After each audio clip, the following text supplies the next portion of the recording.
She was called a temptress, a sorceress, a woman who brought empires to their knees. But behind the legends and the lies lived a queen who fought not with armies alone, but with intelligence, courage, and a heart that refused to surrender. This is the epic story of Cleopatra, the last pharaoh of Egypt. A woman who chose destiny over fear. Cleopatra wasn't born into safety. She grew up in a palace filled with conspiracies, betrayal, and blood. Even as a child, she learned the world does not give power to women. Women must take it. While her siblings competed for the throne, Cleopatra studied languages, diplomacy, philosophy, and war. She became the only ruler in Egyptian history who could speak to her people in their own tongue, a queen who listened before she commanded. But destiny is cruel. Her own brother forced her into exile, stealing her crown.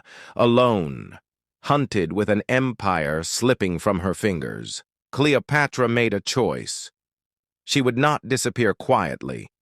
If Egypt's throne required a miracle, she would create one. Smuggled into Alexandria inside a rolled carpet, Cleopatra confronted Julius Caesar, the most powerful man on earth. Not as a seductress, but as a queen demanding justice. Her voice steady, her eyes unbroken, her courage unforgettable. And Caesar saw not a girl, but a ruler. Together, they restored her to the throne. Together, they dreamed of rebuilding the ancient glory of Egypt. Cleopatra gave birth to Caesar's son, a child she believed would one day unite Rome and Egypt. But fate had other plans.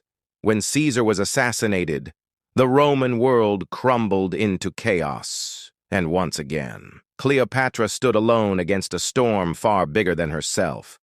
Then came Mark Antony, the only Roman general whose legend matched Caesar's. Their meeting ignited history. Two rulers, two warriors, two souls who carried the weight of empires on their shoulders. Antony admired her brilliance, her ambition, her courage.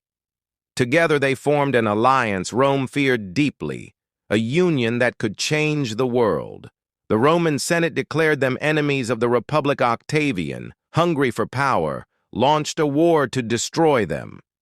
At the Battle of Actium, Antony and Cleopatra faced Rome's full fury.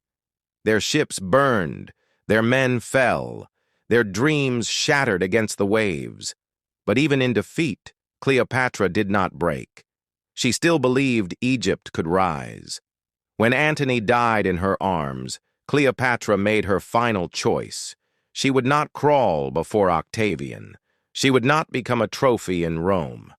And she would not let history be written by her enemies. In a quiet chamber lit by the last Egyptian sunset she would ever see, Cleopatra held a venomous asp to her skin and embraced the peace Rome could never give her. Many tried to reduce her legacy to beauty alone. But Cleopatra was far more a queen who negotiated with empires, a strategist who stood against the world's greatest military, a ruler who fought for her people until her final breath, her kingdom fell. But her story lived, not as a villain, not as a seductress, but as a woman who carved her name into eternity, with brilliance, bravery, and unshakable will.